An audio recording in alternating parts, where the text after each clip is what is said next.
Hey everybody, Scott Steen with the winnersandwhiners.com coming to you from the Chris Blair studio deep in the bowels of the Winners and Whiners Sports and Entertainment Complex to bring you today's Deep 3.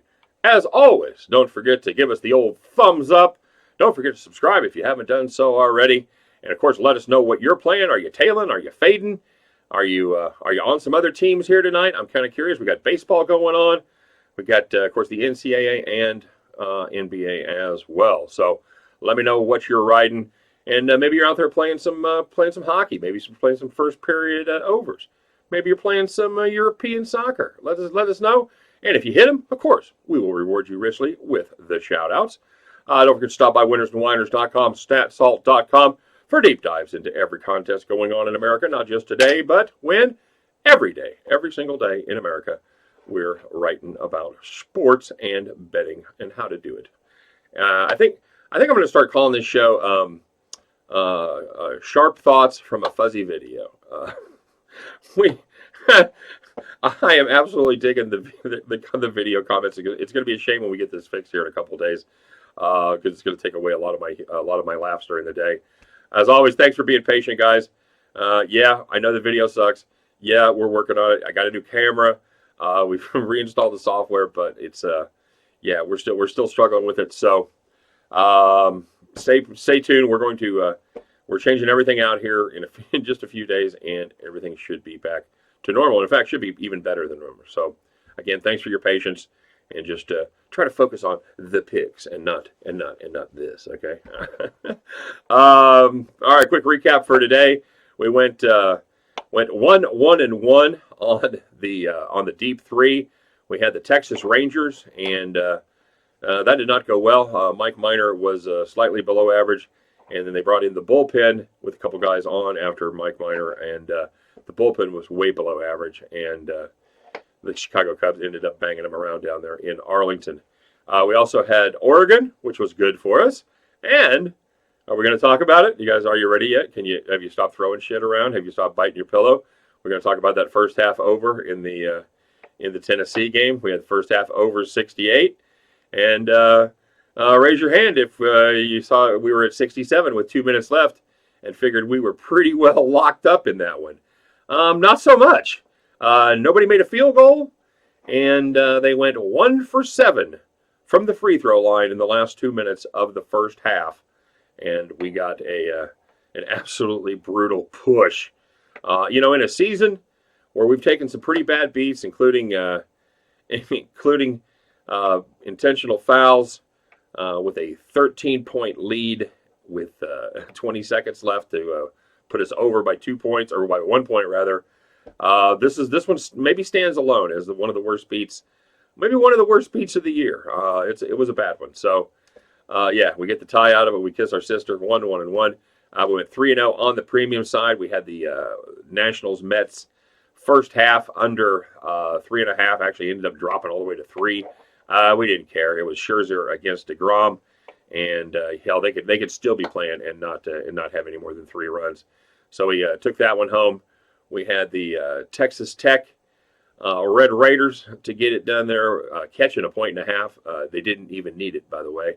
And then we had Gonzaga to cover the 7.5. And after a little, let them get a little close there in the closing minutes of the second half, the Zags made their free throws, took care of business, and ended up winning by double digits. So 3-0, we go on the premium side, a 1-1 on the Deep 3.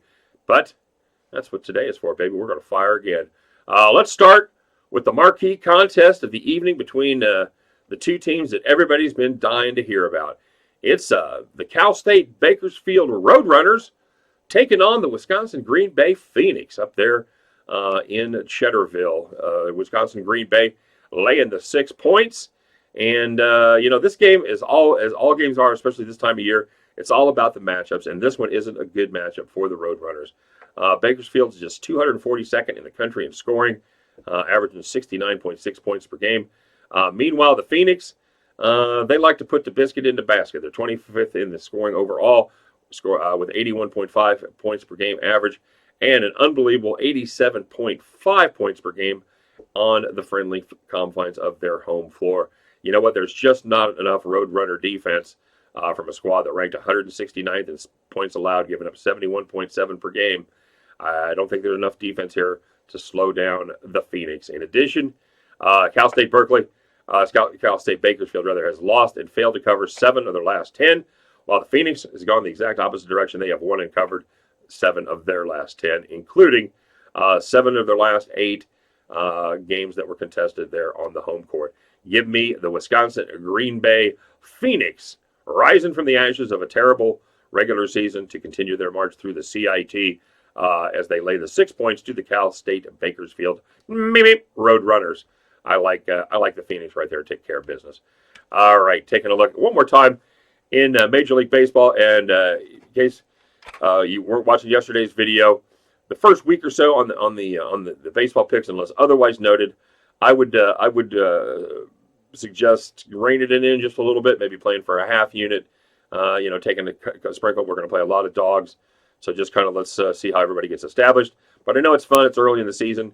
We want to talk about a little bit of baseball, so I'm going to take a shot here as the Arizona Diamondbacks take on the LA Dodgers there in Los Angeles. I'm looking at Arizona right now, who's a plus 153 underdog. They send Robbie Ray to the mound against Stripling for the Dodgers.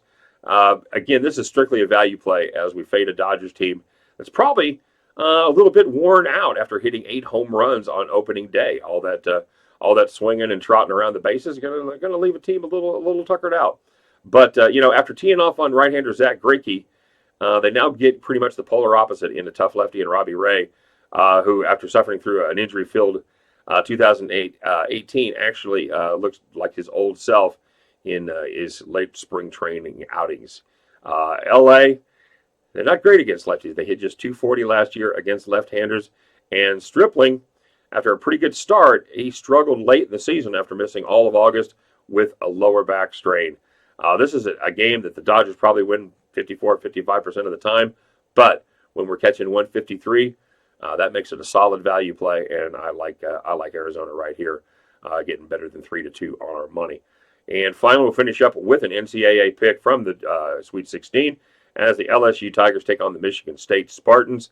You know what? Let's start with this. The Tigers have lost exactly 1 game by more than 6 points this year, the entire season. That was a puzzling 13-point blowout at the hands of an Oklahoma State team who wasn't really great at that point back in November, but it was before they lost, half their squad to injuries and suspensions. The Tigers, they're going to look to play up-tempo and wear down the Spartans with their pace and their depth. And that has a great chance of working because LSU plays an 8-man rotation. Last game, 8 guys played 12 minutes or more, while Michigan State, with the loss of Ahern, is pretty much down to just 6 guys. Tigers are very good also at taking the ball away. They're 6th in the nation in steals, and as a team gets tired, they don't protect the ball as well. I think that has a real chance to come into play, especially late in the game. The Spartans, they're not great at protecting the ball. They are one of the bottom teams in the country. I think they're in the bottom 65 as far as turnovers go, and they'll turn it over. They turned it over 22 times against Minnesota. It's not something that's unusual, and this is a bad matchup for them, for a team that turns over the ball a lot. I think the Tigers keep it close in a nail-biter that comes down to the end. It could go either way, but I definitely like the team catching the points there. Give me the LSU Go Tigers +6, Arizona Diamondbacks +153, and the Wisconsin Green Bay Phoenix minus the 6 points on their home court. And at the end of these 3 games, you guys can join me as we head back to the window. All right, let's take a look at some shout-outs today. All right. The one. He started off with a question. He wanted to know how you guys played the late game March Madness second halves. He said I was 3-0 today, so I'll parlay the picks. Very nice, sir. The second half stuff, it's kind of a feel thing. You got to see how many fouls critical players have, how the pace has been, who's hot, who's not. It definitely depends on a lot of different factors, but there is always a good opportunity for value in the second half and live betting, as we've talked about frequently on the show. So, yeah, definitely you've kind of got to keep your finger on the pulse and see which way the game's going, and just kind of project out how you think that's going to go, and go there on the second half. Bordeaux said, "Are you kidding me?" 4 for 13 from the line. Thanks, Tennessee. Feel lucky to get the push at 68. Unbelievable. Oregon, that Lipscomb game was crazy good. You gave us winners. You can do these videos with a paper bag on your head for all I care. Well, it could come to that, man. I know some people would be happy if I put a plastic bag on my head, but we'll just go with the paper. Darcy F. going to rub it in a little bit here. She said, I got the line at 67.5, but it was at 67 with 2 minutes left. Right. Can't believe how many free throws both teams missed in 2 minutes. Yeah, I think we briefly touched on that. Oh, God. Well, way to go, Darcy. Congratulations. As the rest of us losers all had it at 68. Bless you. I'm glad we had some winners out there at 67.5. Cody L said he's tailing the deep three. I missed the Mets premium play today. I said a good pick. Yeah, it was. I wish they were all that easy, Cody. I really do. 2 great pitchers. Opening day, offenses haven't really heated up yet. Yeah, like I said, it doesn't take a genius, but yeah, we're glad to hit it. The Raptors, he had the Zags, the teasers with the Zags -1.5 and Virginia -2. That worked out very well. Had Texas Tech under 125. That worked out well because one team put up 44. So yeah, that's going to help. That's going to help those unders a lot. Nice job, Cody. Miguel, he said, "Oh, nice." He said, "Scott, with that camera and lighting, you look like a pale Ron Jeremy." I'm not even going to mention. I'm not even going to say anything about from the waist up or whatnot. But thanks, Miguel. I suppose at my age of continence, I will take that as a compliment. Cody said, if Ron was a betting man, I'd say he'd lay a lot of wood. Oh, we got jokes, folks. We got good cappers, and we got people that can actually write jokes. You guys are the best. Legion of Pig says he's fading Texas to take the Cubs money line. Good job, buddy. The Brewers money line, that was an excellent game as the ex-Royals came through. Locane, a game-ending over-the-wall catch. Beautiful. All MLB picks at a quarter unit for the first few weeks for me. Not a bad strategy at all. And he's taking Oregon as well. Nice job, LOP. I completely agree. Yeah, quarters or halves on the MLB picks. Although I will say the exception that we made was the premium side with the Mets and the Nationals. Divine Greek said, Scott, keep the resolution low. We can't handle all that glory in HD. Yeah, we got to go low res, baby. Absolutely. He's tailing to deep 3 today, and he added the Royals at -107.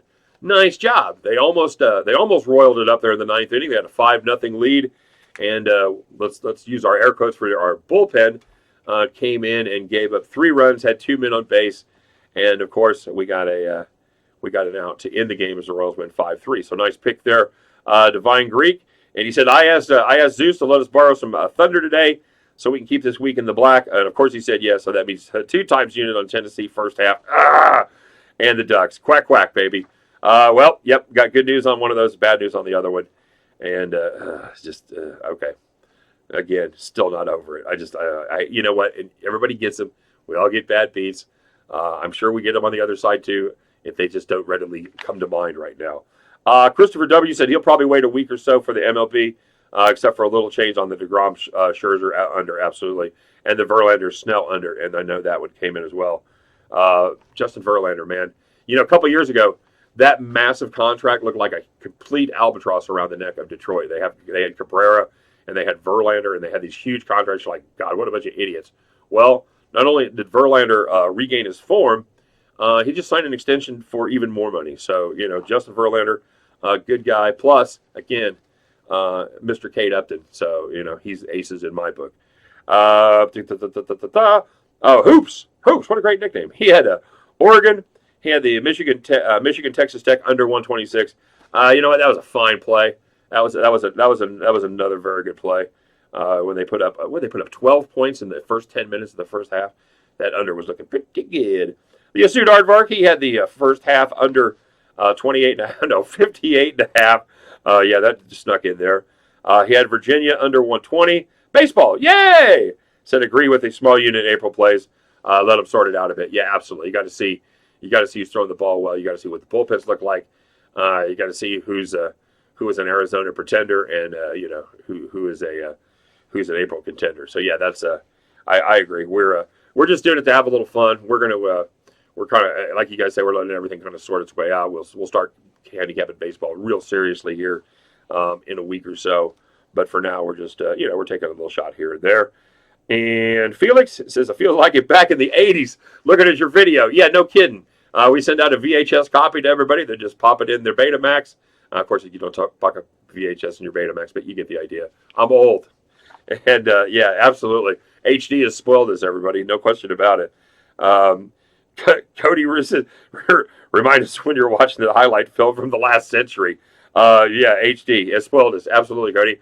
I'm like, the only thing missing is like the black and white. And the babe steps to the plate, and he's really going to be a serious contender here as he points into the left field. Major says, there she goes. Yeah, well, that's my old timey baseball announcer impression. You know what that means? It's about time to end the video. And then the best for last, Tom H. Tom said, was this video filmed with a potato? Good night, everybody. You've been a great crowd. Thanks for stopping by. I don't have a better closer than that. Everybody have a great day. Hey, let's win some money today and go home and cleanse your palate. Watch something in HD to take this horrible fuzziness out of your brain. All right, you guys have a great time. Enjoy the tourney tomorrow night, or enjoy the tourney tonight. We'll be back with more picks from the Elite Eight mañana. We'll find out the first two of our final four contenders. So there we go. You guys have a great one, and we'll talk to you later. Take care.